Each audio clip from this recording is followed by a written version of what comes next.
If 5 power x plus 1 plus 5 power x plus 2 equal to 30, then find x value. ரெண்டுலுமே என்ன 5 power x வந்து காமனாக இருக்குது. So அதை வெளில எடுத்துடலாம். இப்போ இதுலேருந்து 5 power x வெளில எடுத்தோம்னா 1 5 இருக்கும். ப்ளஸ் இங்கே என்ன 5 ஸ்கொயர் இருக்கும்.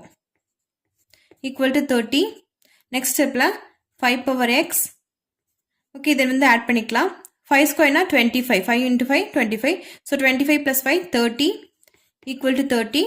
Next step 5 power x equal to 30 divided by the 30 வந்து multiplication இருக்கு. So right hand side வந்து division ஆகும். So 30. Next step 5 power x equal to cancel பண்ணா 1. Okay. 1 என்னன்னா any number power 0 equal to 1. Okay. So இது எப்படி எழுதலாம்னா 1 வந்து எப்படி எழுதலாம்னா 5 power x equal to 5 power 0. Okay. 5 power 0 னா 1.